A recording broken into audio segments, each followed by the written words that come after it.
السلام علیکم ورحمۃ اللہ وبرکاتہ۔ ابو عبیدہ بن جراح رضی اللہ عنہ کے حالات و واقعات سماعت فرمائیں گے، جن کو اسی دنیا میں جنت کی خوشخبری دی گئی۔ جی ہاں، نبی کریم صلی اللہ علیہ وسلم نے خود اپنی زبان مبارک سے فرمایا، ابو عبیدہ بن جراح جنتی ہیں، جو اپنے وقت کے عظیم فاتح تھے، جنہوں نے رومیوں کو ناکو چنے چبوائے، اپنے سے 6 گنا رومی فوج کا مقابلہ کیا۔ ایک موقع پر رومی لشکر کی تعداد 2.5 لاکھ تھی، جبکہ مسلمان صرف 40,000 تھے۔ اس جنگ میں مسلمانوں کے سپہ سالار ابو عبیدہ بن جراح تھے، جن کے بارے میں نبی اکرم صلی اللہ علیہ وسلم نے ارشاد فرمایا تھا کہ میرے یہ 10 اصحاب جنتی ہیں۔ چنانچہ انہیں عشرہ مبشرہ کا خطاب ملا، یعنی وہ 10 جنہیں دنیا میں جنت کی خوشخبری دے دی گئی۔ ان کے نام یہ ہیں: سیدنا ابو بکر صدیق، سیدنا عمر فاروق، سیدنا عثمان غنی، سیدنا علی بن ابی طالب، سیدنا عبد الرحمن بن عوف، سیدنا طلحہ، سیدنا زبیر بن عوام، سیدنا سعد بن ابی وقاص، سیدنا سعید بن زید اور سیدنا ابو عبیدہ بن جراح رضی اللہ عنہم اجمعین۔ ابو عبیدہ بن جراح رضی اللہ عنہ کو کئی خصوصیات اس کے علاوہ بھی حاصل ہیں۔ انہیں اللہ کے رسول صلی اللہ علیہ وسلم کی طرف سے امین الامت کا خطاب ملا، یعنی امت کے امین، اور اس کا مطلب یہ ہے کہ وہ دین کے علم اور دین کے احکامات پر عمل کرنے کے سلسلے میں بہت بڑا درجہ رکھتے تھے۔ لیکن اس کا یہ مطلب ہرگز نہیں کہ انہوں نے کسی بہت بڑی اسلامی یونیورسٹی سے تعلیم پائی تھی یا کسی بہت بڑے امیر گھرانے میں پیدا ہوئے تھے۔ جی نہیں، ایسی کوئی بات نہیں۔ اس زمانے میں اسلامی یونیورسٹیاں کہاں تھیں؟ فنون سپاہ گری کی تربیت دینے کے لیے باقاعدہ ادارے کہاں تھے؟ وہاں تو بس ایک ہی یونیورسٹی تھی، اور اس یونیورسٹی کا نام تھا محمد صلی اللہ علیہ وسلم۔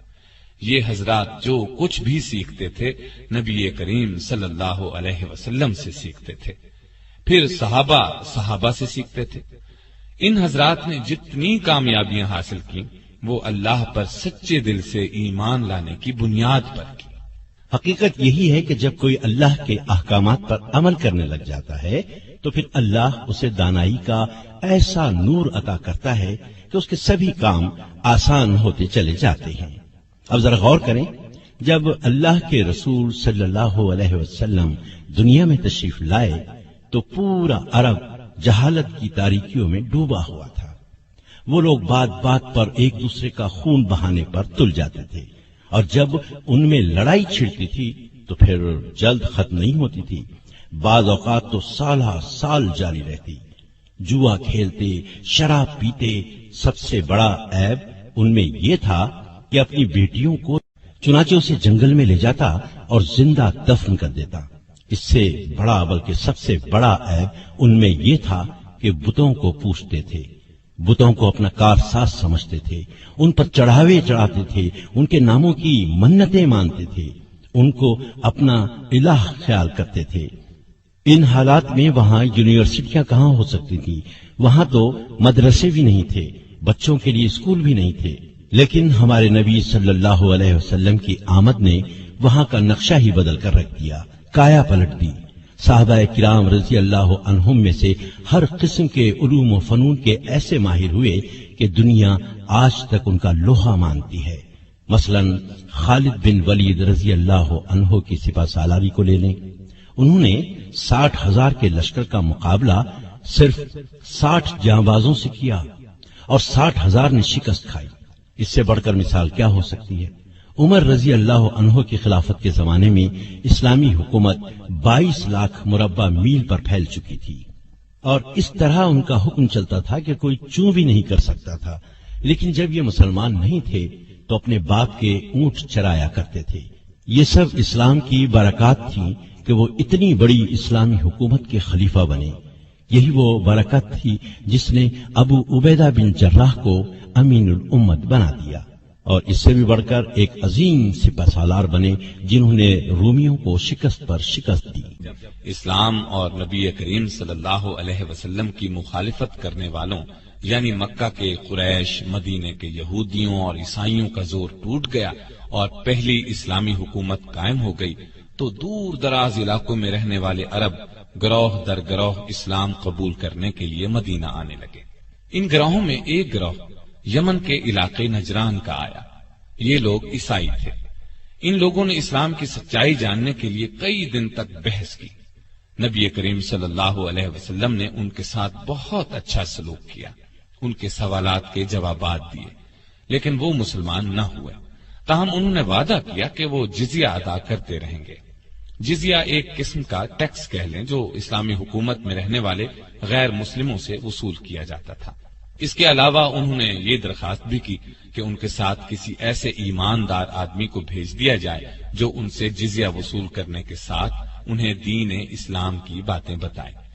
اللہ کے رسول صلی اللہ علیہ وسلم نے فرمایا، ٹھیک ہے، میں تمہارے ساتھ ایک ایسے شخص کو بھیجوں گا جو اس امت کا امین ہے۔ آپ صلی اللہ علیہ وسلم کے یہ الفاظ سن کر سیدنا ابو بکر اور سیدنا عمر رضی اللہ تعالی عنہما جیسے بڑے صحابہ کے دلوں میں خواہش پیدا ہوئی کہ ان نجرانیوں کے ساتھ انہیں بھیجا جائے تاکہ یہ عزت ان کے حصے میں آئے۔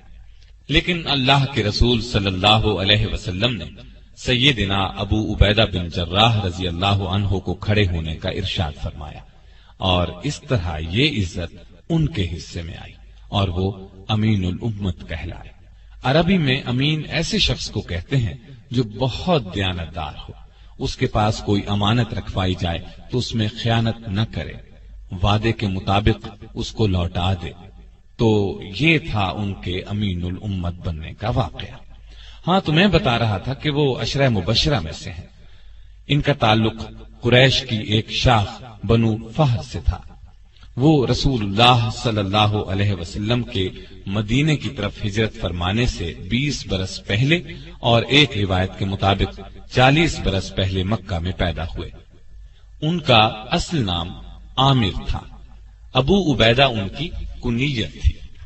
اولاد کی نسبت سے جو نام مشہور ہو جاتا ہے اس کو کنیت کہتے ہیں۔ ان کے والد کا نام عبداللہ اور دادا کا نام الجراح تھا، اس لیے ان کا نام یہ بنتا ہے ابو عبیدہ بن عبداللہ بن جراح، لیکن وہ مشہور ابو عبیدہ بن جراح کے نام سے ہوئے۔ ان کا سلسلہ نسبت اوپر جا کر رسول اللہ صلی اللہ علیہ وسلم سے جا ملتا ہے۔ ان کی ایک شان یہ ہے کہ یہ سب سے پہلے ایمان لانے والوں میں شامل ہیں۔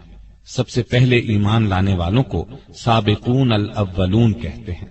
اس وقت مسلمان ہونے والوں کو سخت تکالیف دی جاتی تھی۔ کہا جاتا ہے کہ انہوں نے سیدنا ابو بکر رضی اللہ عنہ کے کہنے پر اسلام قبول کیا تھا۔ جس دن یہ مسلمان ہوئے اسی دن ان حضرات نے بھی اسلام قبول کیا تھا۔ سیدنا عبد الرحمن بن عوف، سیدنا عثمان بن مظعون، سیدنا ارقم بن ارقم رضی اللہ تعالی عنہ۔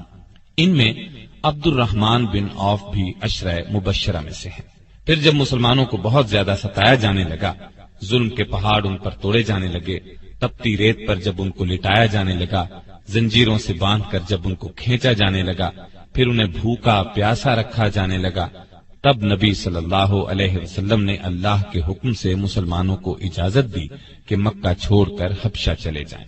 اللہ کی خاطر اس طرح وطن اور گھر بار چھوڑنے کو ہجرت کرنا کہتے ہیں۔ ہجرت کا حکم 5 نبوی میں دیا گیا اور 11 مرد اور 4 عورتیں حبشہ چلے گئے۔ یہ ٹھیک ہے، وہ عیسائی تھا لیکن بہت نیک دل تھا۔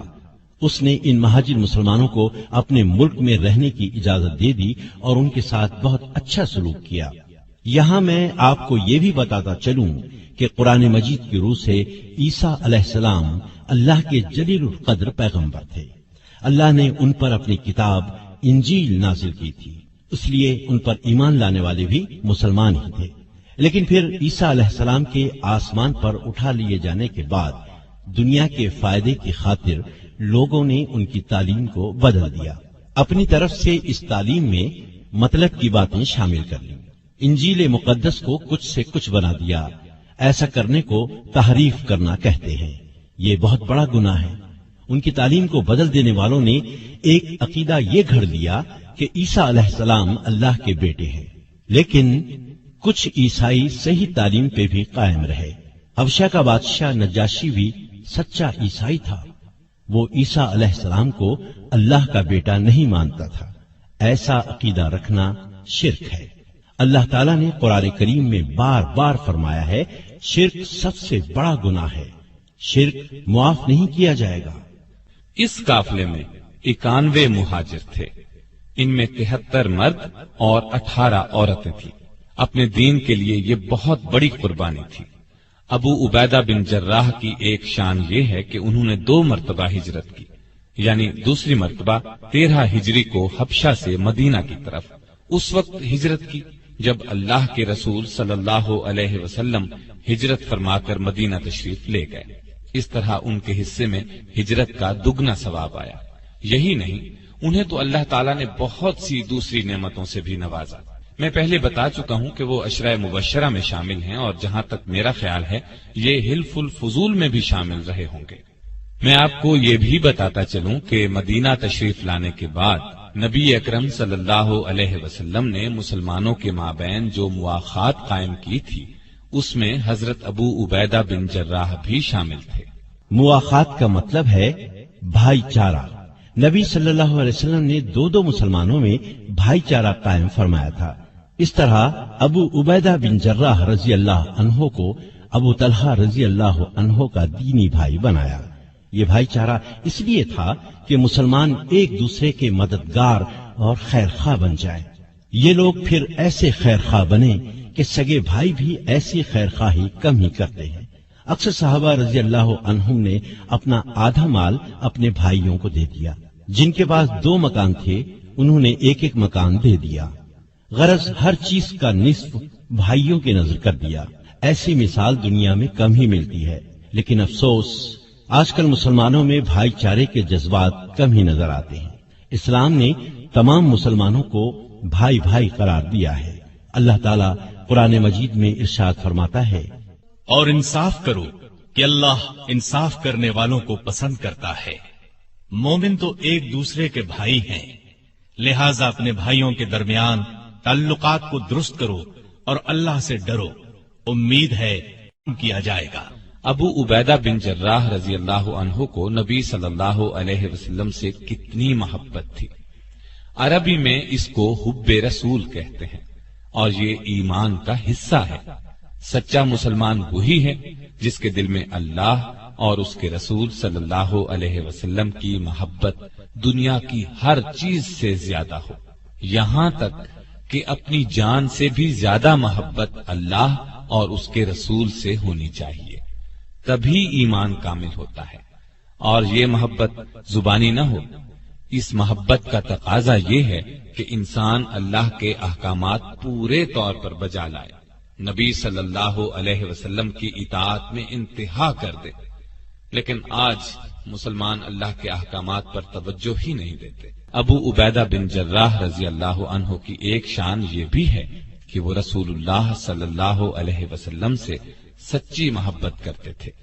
یہی وجہ تھی کہ آپ بھی ان سے بہت محبت کرتے تھے۔ ان کی زندگی کا ایک واقعہ ایسا ہے کہ وہ ایمان اور یقین کے بہت اونچے درجے پر نظر آتے ہیں۔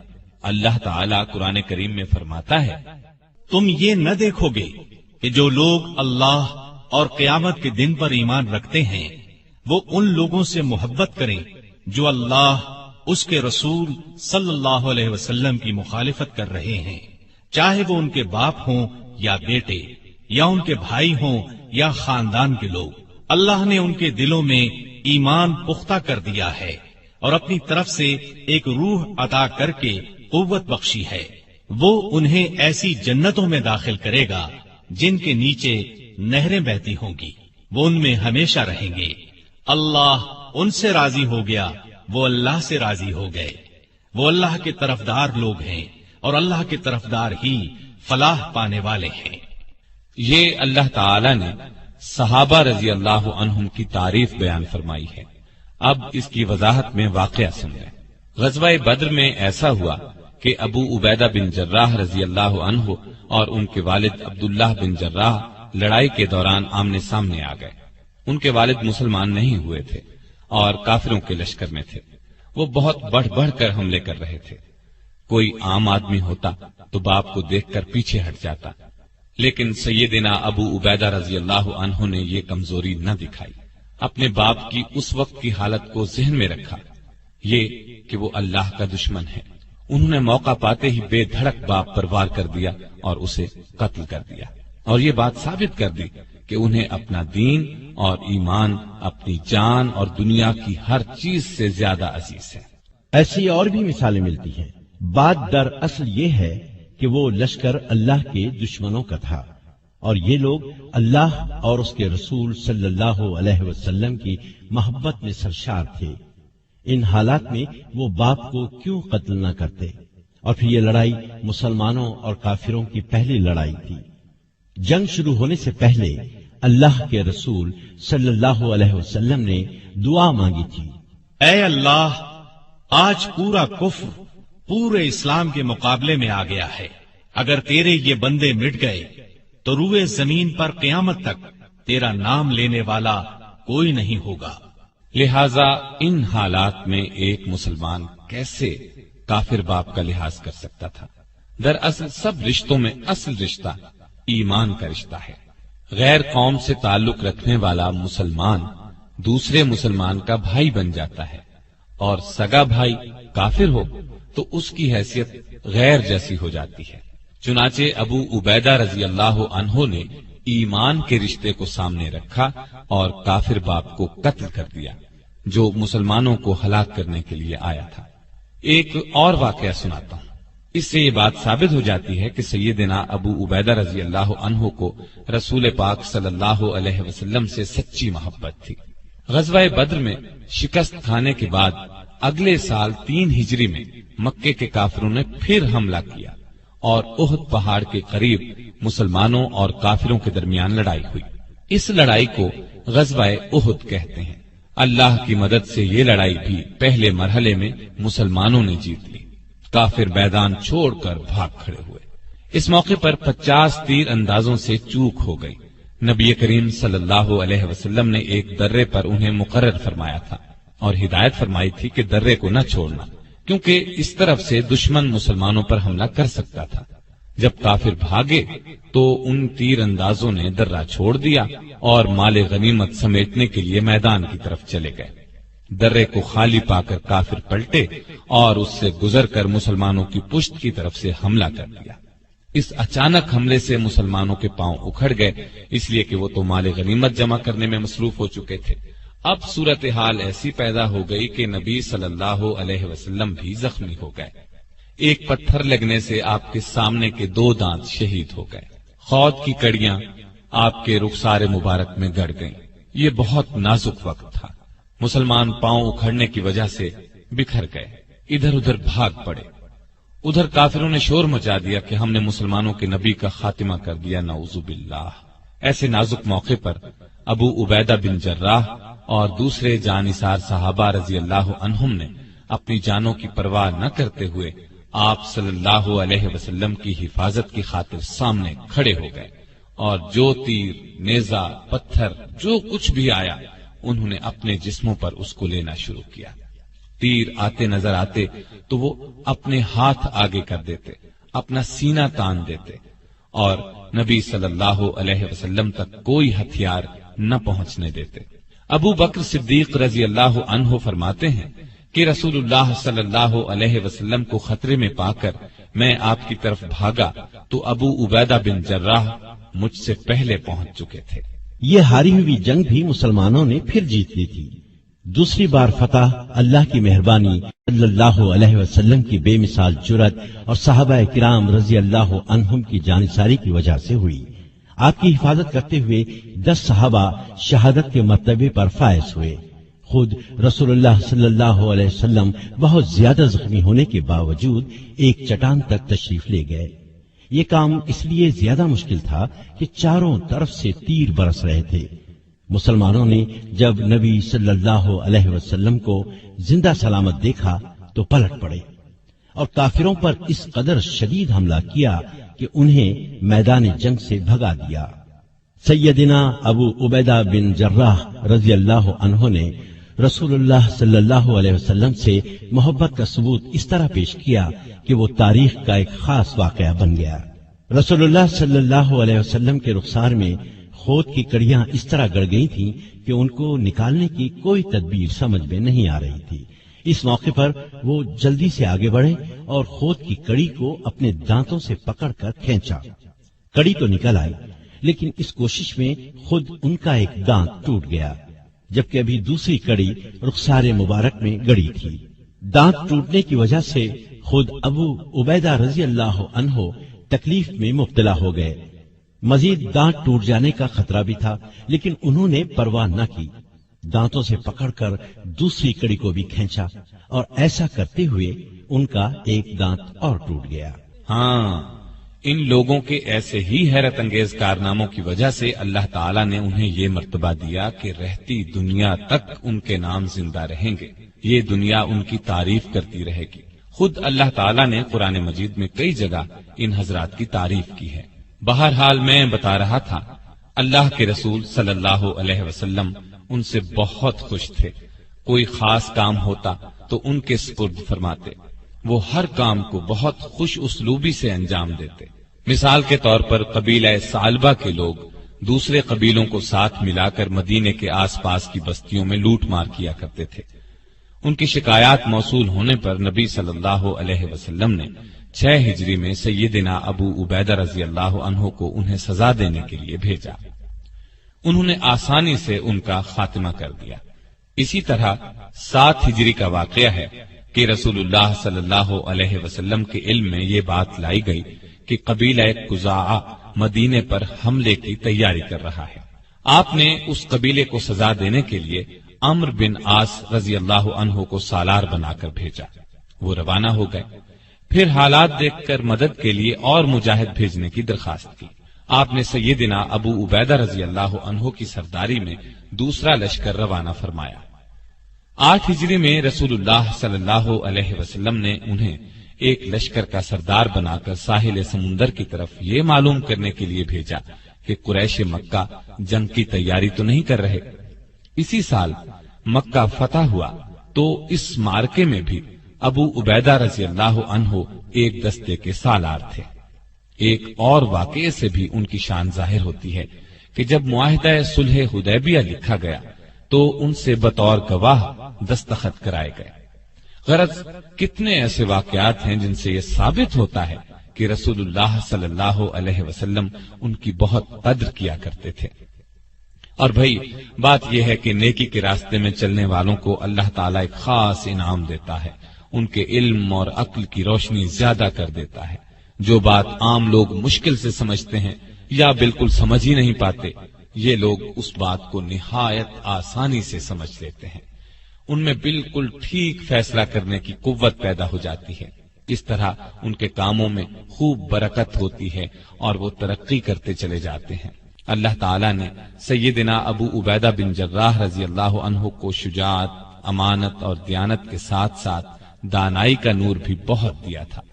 مشکل ترین مسئلے کو آسانی سے سلجھا لیتے تھے۔ ان میں یہ قابلیت اس وقت اور بھی نکھر کر سامنے آئی جب اللہ کے رسول صلی اللہ علیہ وسلم کے انتقال کے بعد مسلمانوں میں یہ اختلاف پیدا ہوا کہ آپ کا خلیفہ یعنی جانشین کون بنے گا۔ پہلے اس بارے میں بہت اختلاف ہوا۔ رسول اللہ صلی اللہ علیہ وسلم کے خاندان والوں نے یہ خواہش ظاہر کی کہ سیدنا علی رضی اللہ عنہ کو خلیفہ بنایا جائے۔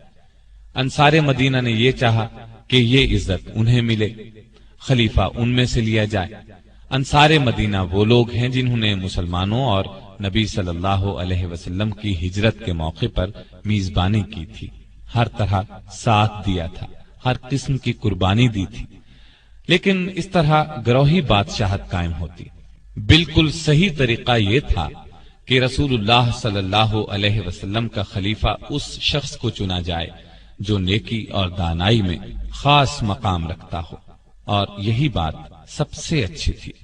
جس وقت خلیفہ کے معاملے پر گرما گرم بحث ہو رہی تھی اور یہ خطرہ پیدا ہو چلا تھا کہ کہیں مسلمانوں میں اختلاف پیدا نہ ہو جائے، اللہ تعالیٰ نے اپنی خاص رحمت کے ساتھ سیدنا ابو بکر صدیق رضی اللہ عنہ کے دل میں یہ خیال ڈالا کہ اللہ کے رسول صلی اللہ علیہ وسلم کا جانشین بننے کا حق اگر کسی کو ہے تو اسے ہے جو تقوی اور دانائی میں سب سے بڑھا ہوا ہے۔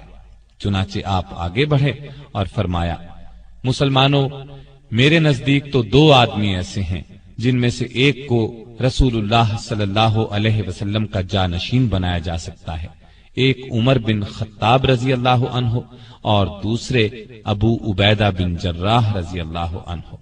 لیکن پھر حضرت عمر رضی اللہ عنہ نے ابو بکر رضی اللہ عنہ کا ہاتھ پکڑ کر ان کے ہاتھ پر بیعت امارت کر لی، اور دوسرے لوگوں نے بھی حضرت عمر کے اس انتخاب کی تائید کی، کیونکہ ایمان و تقوی میں حضرت ابو بکر صدیق سب سے زیادہ ممتاز تھے، اور یہ فیصلہ واقعی بالکل درست تھا، اس لیے کہ سیدنا ابو بکر صدیق رضی اللہ عنہ نے خلافت کا منصب سنبھالتے ہی ایسی دانائی اور دلیری سے ملک کا انتظام کیا کہ اس کی مثال نہیں ملتی، جبکہ رسول اللہ صلی اللہ علیہ وسلم کے انتقال کے بعد دشمنوں نے یہ خیال کر لیا تھا کہ بس اب دین اسلام کا خاتمہ ہو جائے گا۔ کچھ بدبختوں نے تو نبوت کا دعویٰ تک کر دیا تھا، کچھ نے دین اسلام کے احکامات ماننے سے انکار کر دیا تھا، ایک طبقے نے زکوٰۃ دینے سے انکار کر دیا تھا۔ حالات ایسے تھے کہ سب اونچے درجے کے صحابہ رضی اللہ عنہم نے انہیں مشورہ دیا تھا کہ ابھی ان باغیوں اور شریروں کو کچھ نہ کہا جائے، لیکن سیدنا ابو بکر صدیق رضی اللہ عنہ نے ان کے خلاف جہاد کیا اور ان سب کو پوری سزا دی۔ ایک اور بڑا اور اہم کام انہوں نے یہ کیا کہ ایران اور روم کی فوجوں سے جہاد کرنے کے لیے مجاہدین کے لشکر روانہ کیے اور شاندار فتوحات حاصل کی۔ یہ دونوں ملک مدینے پر حملہ کر کے اسلامی سلطنت کو پارا پارا کرنے کی تیاریاں کر رہے تھے۔ اس جہاد میں سیدنا ابو عبیدہ بن جراح نے سپہ سالار کی حیثیت سے شاندار کارنامے انجام دیے۔ اس کی تفصیل یوں ہے، ابو بکر صدیق رضی اللہ عنہ نے 13 ہجری میں لشکر روانہ کیے، سیدنا خالد بن ولید رضی اللہ عنہ کو عراق کی طرف روانہ کیا، سیدنا ابو عبیدہ بن جراح کو حمص کی طرف اور سیدنا عمرو بن عاص رضی اللہ عنہ کو فلسطین بھیجا۔ شرحبیل بن حسنہ رضی اللہ عنہ کو اردن جانے کا حکم دیا اور سیدنا یزید بن ابی سفیان رضی اللہ عنہ کو دمشق کی طرف بھیجا۔ یہ لشکر اس لیے بھیجے گئے کہ رومی اور ایرانی سلطنتیں مسلمانوں پر حملہ آور ہونے کی تیاریاں کر رہی تھی۔ اسلام سے لڑنے کی اجازت نہیں دیتا کہ اپنی طاقت بڑھائی جائے، اس نے زمین پر فساد پھیلانے کو قتل سے بڑا فتنہ قرار دیا ہے، لیکن ساتھ ہی اپنی حفاظت کو ضروری بتایا ہے۔ اسی سلسلے میں نبی صلی اللہ علیہ وسلم تبوک گئے تھے۔ ابو بکر صدیق رضی اللہ عنہ نے بھی آپ کی اسی سنت پر عمل کیا کہ ان کے حملہ آور ہونے کا انتظار کرنے کے بجائے آگے بڑھ کر ان کا مقابلہ کیا جائے۔ سیدنا ابو عبیدہ بن جراح رضی اللہ عنہ مدینہ منورہ سے روانہ ہوئے تو ان کے ساتھ کوئی بڑی فوج نہیں تھی، لیکن ان کا دل اس یقین سے لبریز تھا کہ دشمن کتنا بھی طاقتور ہو ہمارے سامنے نہیں ٹھہر سکے گا۔ اس یقین کی اصل وجہ اللہ کی امداد پر پورا بھروسہ تھا۔ غزوہ بدر، غزوہ احد، غزوہ احزاب اور غزوہ خیبر میں انہوں نے اس غیبی امداد کو اپنی آنکھوں سے دیکھا تھا۔ رسول اللہ صلی اللہ علیہ وسلم کے زمانے میں لڑی جانے والی ان سب جنگوں میں مسلمانوں کی تعداد کافروں کے مقابلے میں بالکل کم تھی، لیکن فتح مسلمانوں ہی کو حاصل ہوئی۔ دوسری طرف رومی بھی جنگ کی زبردست تیاریاں کر رہے تھے۔ وہ لڑائی میں کچھ کم ماہر نہیں تھے، ان کو ہر طرح کی امداد پہنچانے کے لیے ان کی پشت پر ایک بڑی سلطنت تھی۔ بہرحال ابو عبیدہ رضی اللہ عنہ کے راستے میں سب سے پہلے بصرہ کا شہر آیا۔ انہوں نے اس شہر کو نہایت آسانی سے فتح کر لیا۔ رومیوں نے اپنی طرف سے پوری تیاری کر کے مقابلہ کیا تھا۔ بصرہ کے بعد انہوں نے مآب بھی بہت آسانی سے فتح کر لیا۔ یہ ابتدائی فتوحات سیدنا ابو عبیدہ رضی اللہ عنہ نے اللہ کی مدد اور ایمانی جذبے ہی سے حاصل کی۔ ان دو مقامات کی فتح کے بعد آپ جابیہ پہنچ کر رک گئے۔ تاکہ اندازہ لگا سکیں کہ رومی اب کیا کرنے والے ہیں۔ ادھر 2 جنگیں ہارنے کے بعد رومی ہوشیار ہو گئے تھے۔ پہلے وہ اس خوش فہمی میں مبتلا تھے کہ مسلمان ہمارے مقابلے میں ہیں ہی کیا، لیکن اب انہیں اندازہ ہوا کہ ان کا مقابلہ معمولی انسانوں سے نہیں ہے۔ چنانچہ انہوں نے ایک جگہ جمع ہو کر بھرپور مقابلے کی تیاریاں شروع کر دی۔ دوسری طرف ابو عبیدہ بن جراح رضی اللہ عنہ نے بھی حالات کا اندازہ لگا کر دربار خلافت کو رومیوں کی تیاریوں اور ارادوں کی خبر دی اور مدد مانگی۔ سیدنا ابو بکر صدیق رضی اللہ عنہ نے فوراً فوجی مدد روانہ فرمائی، اور جو دوسرے سالار روانہ فرما چکے تھے انہیں بھی پیغام بھیجا کہ ابو عبیدہ کے پاس پہنچ جائیں۔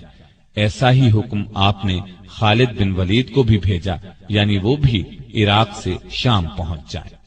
تو سیدنا ابو بکر صدیق رضی اللہ عنہ کو بھی اس غیبی تائید الہی سے جنگ کے محاذ پر پیش آنے والی مشکلات کا اندازہ ہو گیا تھا۔ چنانچہ انہوں نے تمام سپہ سالاروں کو حکم دیا کہ ابو عبیدہ کی مدد کے لیے پہنچ جائیں۔ جب سب لشکر ان کے پاس پہنچ گئے تو سپہ سالار خالد بن ولید رضی اللہ عنہ کو بلا لیا گیا، اس لیے کہ وہ بہت زیادہ بہادر تھے اور جنگی تدبیریں اختیار کرنے میں اللہ نے انہیں خاص قابلیت عطا کی تھی۔ اس موقع پر انہی کو سالار اعلیٰ بنانا مناسب تھا۔ غزوہ موتا میں کامیابی حاصل کرنے پر رسول اللہ صلی اللہ علیہ وسلم نے انہیں سیف اللہ یعنی اللہ کی تلوار کے لقب سے نوازا تھا۔ جنگ جیتنے کی خاص صلاحیتیں اللہ تعالیٰ نے انہیں عطا فرمائی تھی۔ سالار اعلیٰ بن کر انہوں نے اپنی قابلیت اور بہادری کا پورا ثبوت دیا۔ رومی بادشاہ نے اپنی فوج کے سالاروں کے مشورے سے جنگ کا ایسا نقشہ بنایا تھا کہ لازمی طور پر فتح حاصل ہو اور مسلمانوں کا اس طرح خاتمہ ہو جائے کہ وہ پھر مقابلے میں آنے کے قابل نہ رہیں۔ اس نے حکم دیا تھا کہ مسلمانوں کو اکٹھا نہ ہونے دیا جائے اور رومی فوج یرموک کے میدان میں جمع ہو کر مسلمانوں پر بھرپور حملے کی تیاری کرے۔ یرموک کی لڑائی تاریخ کی بہت بڑی جنگ گنی جاتی ہے۔ اس میں رومیوں کی تعداد 2.5 لاکھ تھی، جبکہ مسلمان فوج صرف 40,000 تھی۔ جنگ کے ساز و سامان میں بھی رومی بہت بڑھے ہوئے تھے، ان کی فوجی تربیت بھی زبردست انداز میں ہوئی تھی، لیکن دوسری طرف بھی آخر سیف اللہ تھے۔ خالد بن ولید رضی اللہ عنہ نے بھی اللہ کی مدد سے ایسی جنگی تدبیریں اختیار کی اور مسلمان مجاہد ایسی بہادری سے لڑے کہ بہت تعداد اور بھاری ہتھیار کچھ بھی کام نہ آئے۔ رومی بدحواس ہو کر بھاگے، ان کی بہت بڑی تعداد ماری گئی۔ اللہ تعالیٰ نے مسلمانوں کو شاندار فتح سے نوازا۔ ایک روایت کے مطابق جنگ یرموک میں کئی 100 ایسے صحابہ شہید ہوئے جنہوں نے غزوہ بدر اور غزوہ احد میں شرکت کی تھی۔ اللہ کے ان خاص بندوں کی زندگیوں کا تو سب سے بڑا مقصد ہی یہی تھا کہ اللہ کے لیے اپنا سب کچھ قربان کر دیں۔ بلکہ غالب نے کیا خوب کہا ہے، جان دی ہوئی اسی کی تھی، حق تو یہ ہے کہ حق ادا نہ ہوا۔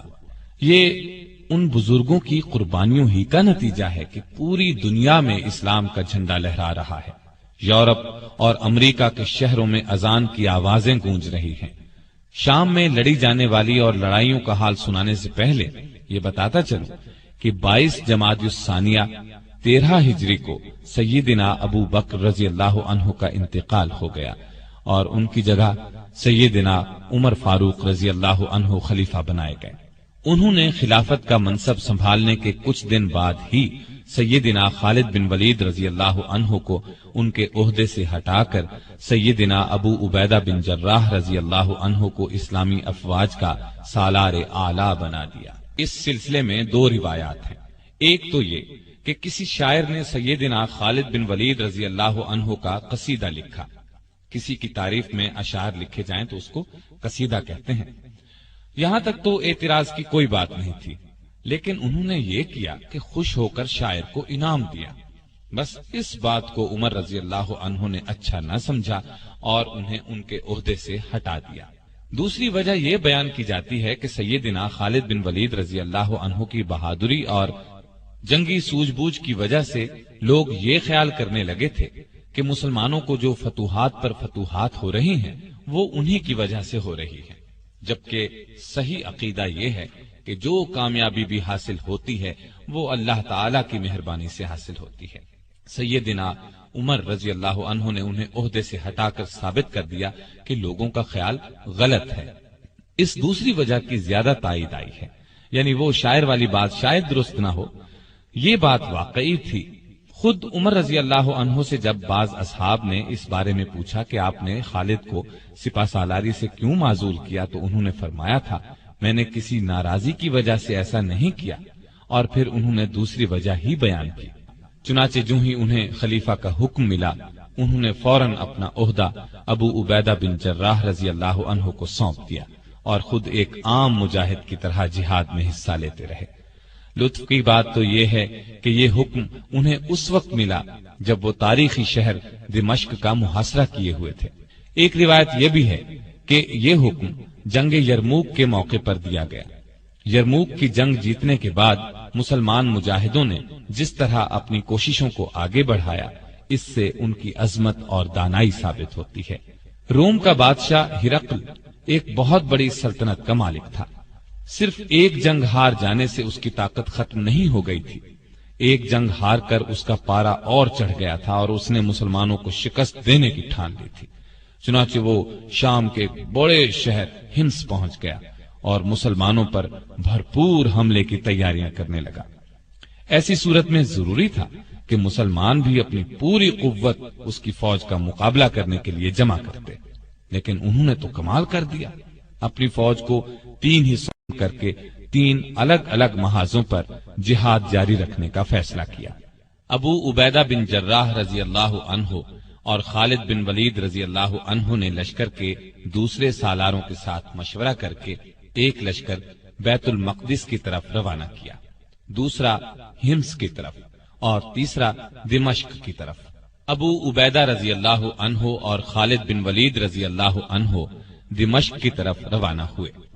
ہم جیسے عام لوگ ایسا ہرگز نہ کرتے، لیکن وہ لوگ تو اللہ والے تھے، انہیں فوجی طاقت سے زیادہ اللہ کی ذات پر بھروسہ تھا، اور دنیا نے دیکھا ان کا فیصلہ بالکل درست ثابت ہوا۔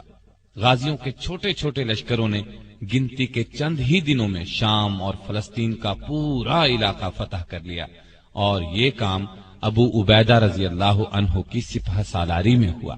پہلے دمشق کا حال سناتا ہوں۔ پہلے بتا چکا ہوں کہ دمشق کی طرف خالد بن ولید رضی اللہ عنہ اور سیدنا ابو عبیدہ رضی اللہ عنہ دونوں روانہ ہوئے تھے۔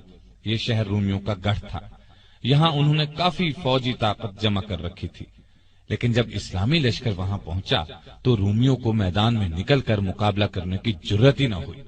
انہوں نے شہر کے دروازے بند کر لیے اور فصیل پر تیر اندازوں کے دستے اس طرح بٹھا دیے کہ کوئی شہر کی طرف بڑھے تو تیروں کی بوچھاڑ کر کے اسے روک دیں، اس کا خاتمہ کر دیں۔ مجاہدین نے شہر کا محاصرہ کر دیا اور شہر کے اندر داخل ہو کر دشمنوں کو کاری ضرب لگانے کی تدبیریں کرنے لگے۔ آخر سیدنا خالد بن ولید رضی اللہ عنہ اپنے دستے سمیت فصیل پار کر کے شہر میں داخل ہو گئے۔ ادھر اس کے ساتھ دوسری طرف رومیوں کے سپہ سالار نے صلح کی بات چیت شروع کر دی۔ دونوں سالاروں نے اس شرط پر صلح کر لی کہ رومی شہر کا دروازہ کھول دیں گے اور مسلمان شہریوں کو کسی طرح کا نقصان نہیں پہنچائیں گے، ان کی جانیں، عزت، آبرو، مال محفوظ رہیں گے۔ اب یہ عجیب صورتحال پیدا ہوئی کہ ایک طرف خالد رضی اللہ عنہ لڑتے ہوئے آگے بڑھ رہے تھے اور دوسری طرف ابو عبیدہ بن جراح صلح کا جھنڈا اٹھائے آگے بڑھ رہے تھے۔ دونوں کی ملاقات شہر کے درمیان میں ہوئی۔ جب خالد بن ولید رضی اللہ عنہ کو معلوم ہوا کہ ابو عبیدہ بن جراح رضی اللہ عنہ شہریوں کو امان دے چکے ہیں تو انہوں نے جنگ سے ہاتھ روک لیے اور کوئی بڑا نقصان ہوئے بغیر دمشق پر مسلمانوں کا قبضہ ہو گیا۔ اللہ تعالی نے قرآن کریم میں فرمایا ہے، حق آیا، باطل مٹ گیا، اور باطل تو ہے ہی مٹنے کے لیے۔ اللہ تعالیٰ کے اس ارشاد کے مطابق ان لوگوں کو ہمیشہ کامیابی حاصل ہوتی ہے جو حق پر ہوں، اور یہ مجاہد چونکہ حق پر تھے اس لیے تعداد میں کم ہونے کے باوجود اللہ نے انہیں شاندار کامیابی عطا کی، بلکہ اس کے بعد بھی وہ کامیابیاں حاصل کرتے چلے گئے۔ دمشق فتح کرنے کے بعد مخل، بیسان، ہمس اور لازقیہ جیسے کئی اور شہر انہوں نے نہایت آسانی سے فتح کر لیے۔ رومی جہاں بھی مسلمانوں سے لڑنے کے لیے جمع ہوتے، مجاہدین کے لشکر وہیں پہنچ جاتے اور ان کا غرور خاک میں ملا دیتے۔ ان لڑائیوں میں لاذقیہ کی لڑائی اس لحاظ سے خاص ہے کہ اس میں ابو عبیدہ رضی اللہ عنہ کی اعلیٰ درجے کی جنگی قابلیت اور ذہانت سے فتح حاصل ہوئی۔ قیصر روم کے حکم سے اس شہر میں رومیوں نے بہت بڑی طاقت جمع کر رکھی تھی۔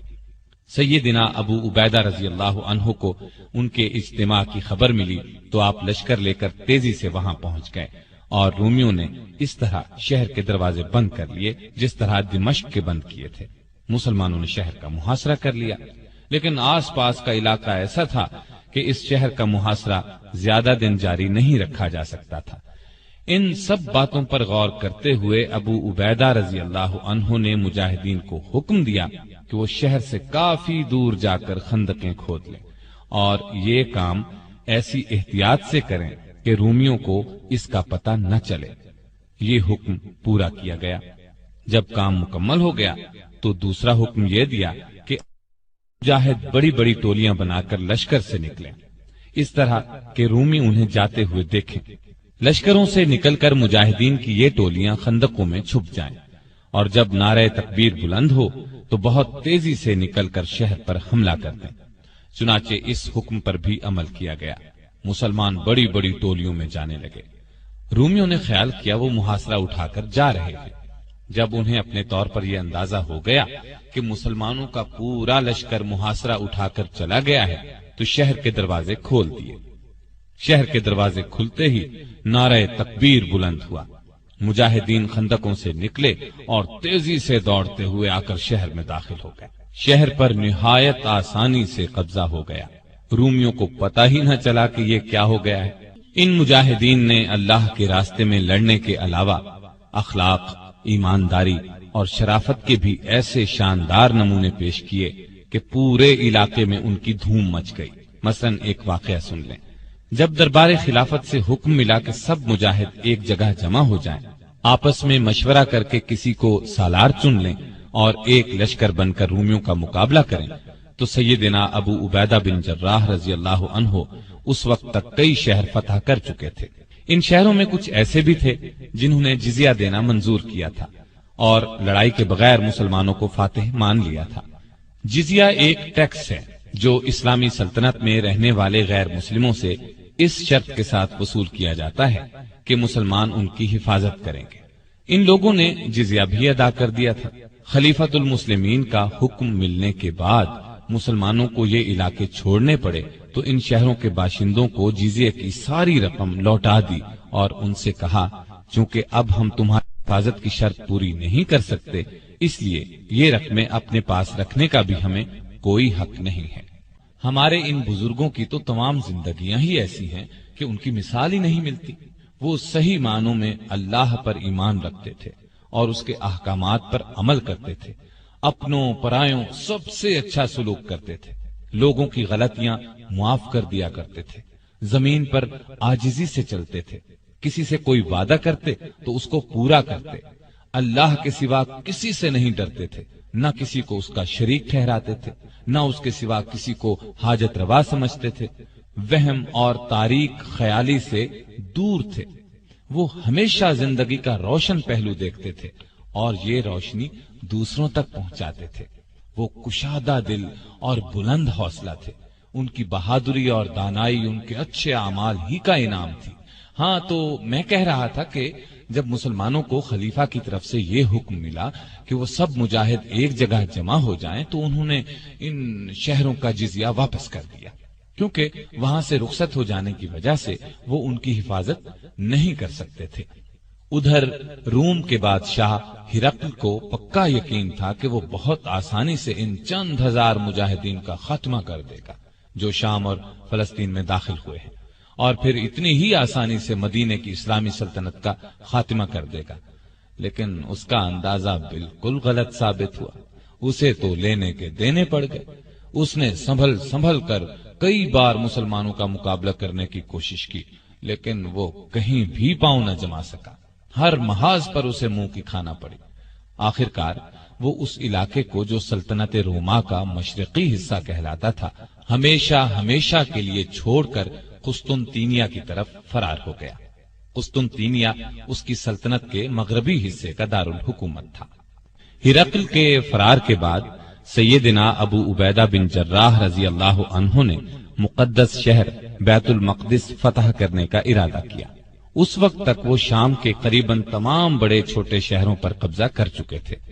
خالد بن ولید رضی اللہ عنہ اور لشکر کے دوسرے سالاروں سے مشورہ کر کے انہوں نے پہلے عمرو بن عاص رضی اللہ عنہ کو بیت المقدس بھیجا اور پھر خود بھی وہاں پہنچ گئے۔ اس شہر کی حفاظت کرنے والی رومیوں کی فوج مسلمانوں کی مسلسل فتوحات کی خبریں سن سن کر پہلے ہی ہمت ہار چکی تھی۔ چنانچہ جیسے ہی ابو عبیدہ رضی اللہ عنہ وہاں پہنچے، شہر کے مذہبی پیشواؤں یعنی رہنماؤں نے پیغام بھیجا۔ وہ پیغام یہ تھا، اگر مسلمانوں کے خلیفہ عمر بن خطاب رضی اللہ عنہ خود بیت المقدس آئیں تو ہم لڑے بغیر شہر کی کنجیاں ان کے حوالے کر دیں گے۔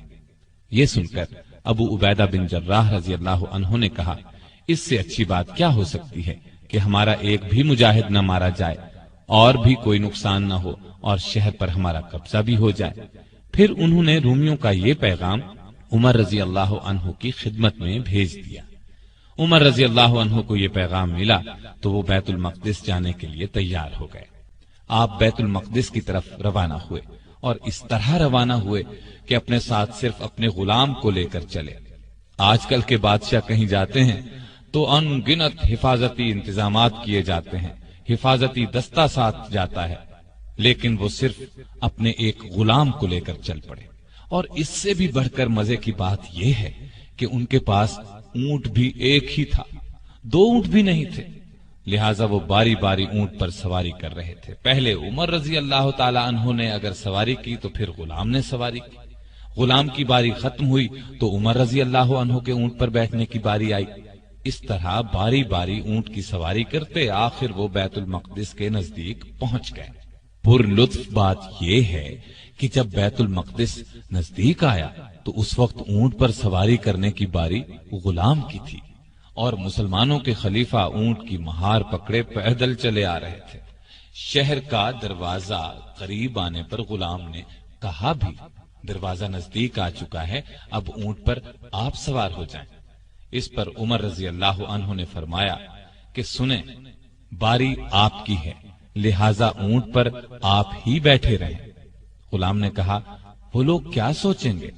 عمر رضی اللہ عنہ نے فرمایا، کوئی پرواہ نہیں، ہمیں جو کچھ بھی عزت ملی ہے اسلام کی بدولت ملی ہے، نہ کہ سواری یا لباس سے۔ اور پھر اسی حالت میں مسلمانوں کے دوسرے خلیفہ عمر فاروق رضی اللہ عنہ شہر کے دروازے پر پہنچے۔ وہاں عیسائی اور مسلمانوں کی فوج کے سپہ سالار ابو عبیدہ رضی اللہ عنہ اور دوسرے سالار موجود تھے۔ چشم فلک نے یہ نظارہ دیکھا، آقا اونٹ کی مہار پکڑے چلے آ رہے ہیں اور غلام اونٹ پر سوار ہے۔ اور یہ نظارہ دیکھتے ہی بیت المقدس کے مذہبی پیشواؤں نے شہر کی چابیاں ان کے حوالے کر دی۔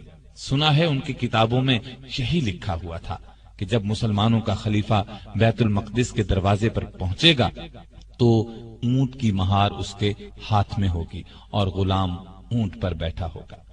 یہ بھی کہا جاتا ہے کہ اس وقت عمر رضی اللہ عنہ کے جسم پر جو لباس تھا اس میں پیوند لگے ہوئے تھے۔ دروازہ نزدیک آنے پر غلام نے یہ بھی کہا تھا کہ آپ لباس تبدیل کر لیں، آپ نے یہ بھی پسند نہیں فرمایا تھا۔ اس طرح بیت المقدس خون کا ایک قطرہ بہائے بغیر فتح ہو گیا، مسلمانوں کا اس پر قبضہ ہو گیا۔ عمر رضی اللہ عنہ نے ابو عبیدہ رضی اللہ عنہ کو اس پورے علاقے کا والی یعنی گورنر مقرر فرمایا اور خود مدینے لوٹ گئے۔ ابو عبیدہ رضی اللہ عنہ قریباً 1 برس تک اس علاقے کے حکمران رہے۔ پھر 18 ہجری میں ان کا انتقال ہو گیا۔ ان کی وفات طاعون کی بیماری سے ہوئی۔ آپ اس وقت اموس کے مقام پر تھے، وہاں یہ وبائی مرض پھیل گیا۔ عمر رضی اللہ عنہ نے انہیں وہاں سے کہیں اور منتقل ہونے کا مشورہ دیا، لیکن آپ وہیں رہے اور فرمایا موت وقت سے پہلے نہیں آ سکتی۔ ہاں، ان کے 2 بیٹے تھے، ایک کا نام یزید اور دوسرے کا عمیر تھا۔ یہ دونوں لاولد فوت ہوئے، اور یوں ابو عبیدہ بن جراح رضی اللہ عنہ کی نسل آگے نہیں چلی۔ لیکن اصل چیز تو ان کے اچھے اعمال تھے، جن کا ثواب قیامت تک انہیں ملتا رہے گا۔ اور یہ بات بھی اچھی طرح سمجھ لینی چاہیے کہ انسان کا اصل کام نیکی کے راستے پر چلنا اور برائیوں سے بچنا ہے۔ ایسا کرنے والے دین اور دنیا کی نعمتیں خوب حاصل کرتے ہیں، ان کے لیے کامیابیوں کے دروازے کھلتے چلے جاتے ہیں۔ سیدنا ابو عبیدہ رضی اللہ عنہ اور ہمارے دوسرے بزرگوں کو اسی راستے پر چل کر شاندار کامیابیاں حاصل ہوئیں۔ وہ عظیم جرنیل اور عظیم فاتح بنے، اور سب سے بڑی بات یہ ہے کہ انہیں دنیا میں ہی اللہ کے رسول صلی اللہ علیہ وسلم نے جنتی ہونے کی عظیم ترین خوشخبری سنائی۔